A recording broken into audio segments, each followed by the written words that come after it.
Welcome to the Black Gay History Channel. Please share this video and subscribe to this channel for more captivating content. Kenya is slowly emerging as the most gay-friendly country in East Africa. Despite not yet having any sort of supportive legal rights and protections in the Kenyan legal system, many gay Kenyans have been loud and proud, advocating for their rights in the media, as well as sharing their stories in the arts, music, movies, and in gay rights advocacy. Though there are many more LGBTQ celebrities currently openly gay in Kenya, here's a quick list of just 5 gay Kenyan celebrities. Willis Chimano. In 2021, a popular singer, Willis Chimano, who was a part of the popular Kenyan boy band Sauti Sol, came out as gay to the media, instantly becoming an African gay pop culture icon.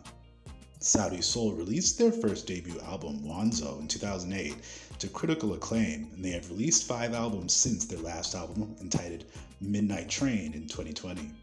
Sauti Sol won the award for their Best African Act in 2014 at the MTV Europe Awards, and in 2015 they were nominated for a BET Award for Best International Act.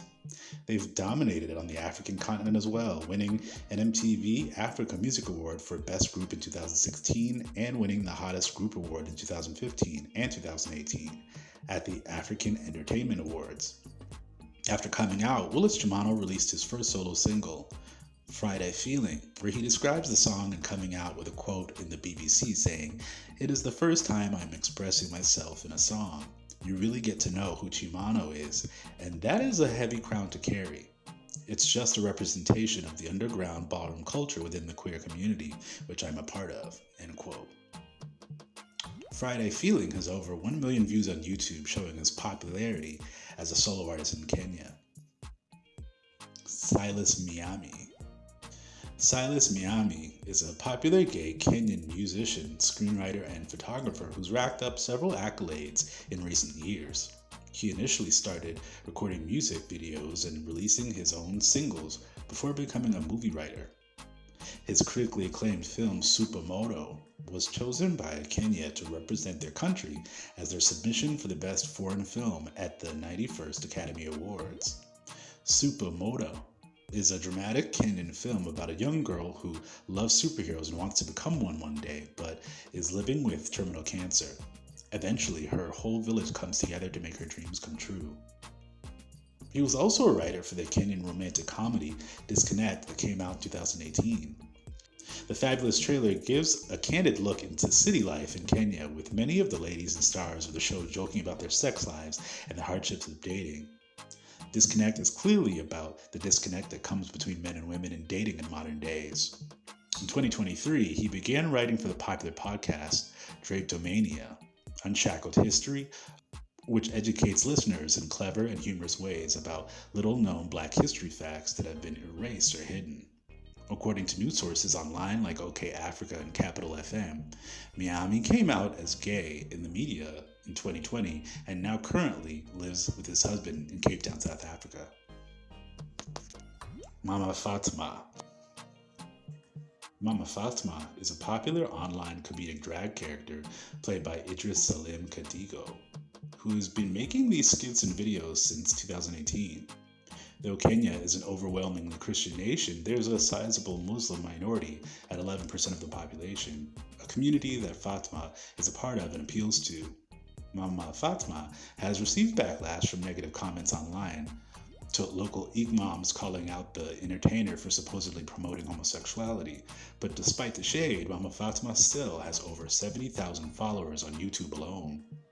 But Mama Fatma reigns on TikTok, sitting at over 1 million views on the platform. So clearly Mama Fatma is a big effing deal in Kenya and Africa in general. Mama Fatma is based in Mombasa and relates to the Muslim community that is prominent in the city.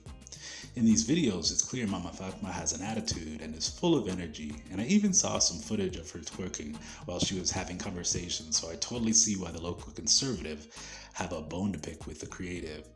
There are also scenes where Mama Fatma is playing a housewife with a male actor, so even though Mama is playing a woman, there is a gay undertone with these interactions as she feeds him his lunch and brushes his beard for him. There's been plenty of discussion about the actor's sexuality, and in one TikTok video, it seems Idris Kidigo himself made a video about coming out and wearing a rainbow bracelet. But in another video, he's coyly asking his followers who said he was gay, so it's pretty clear to me that he plays for our team, but for safety reasons, he may be shy about discussing it with his massive fan base. Pastor David Ochar. Openly gay pastor David Ochar has been speaking to several media outlets about his work at Cosmopolitan Affirming Church, a church that is expressively open to LGBTQ people in Kenya. I found a great interview on Spice FM on YouTube, a Kenyan radio show, of Pastor Ochar, and was pleasantly surprised to see that the interviewers were very kind to him. In the interview, Pastor Ochar explained how he was afraid to come out, though he was very involved in the church, and eventually left the Seventh-day Adventist Church after feeling condemnation in countless homophobic sermons. Eventually, he connected with other LGBTQ people in Nairobi who were in Christian churches and felt unsupported, who left or were kicked out. In the interview, Pastor Ochar also made it clear that their church accepts everyone and that there are straight people and their children who attend his church as well, which of course I think is an important point to make. Another great point he brought up in the interview is that homophobia is like another form of separation that is common on the African continent, tribalism. Tribalism tears up the African continent needlessly in genocides and wars based on differences between neighboring tribal groups. And homophobia and transphobia are just another form of tribalism and needless discrimination that hold the African continent and the Black diaspora back from becoming a more safe and cohesive people. Peter Njane. Pete Njane is the executive director of Ishtar, Kenya's first LGBTQ-specific health clinic, currently based in Nairobi. According to NBC News, Ishtar was once just a small safe space for LGBTQ people in Nairobi to discuss community issues and concerns, but has now become a full-fledged community healthcare clinic. Njane started as just a volunteer, but now proudly shared the progress of the organization with NBC News, saying, "Everyone is from the community, from the receptionist, the nurse, even the healthcare provider.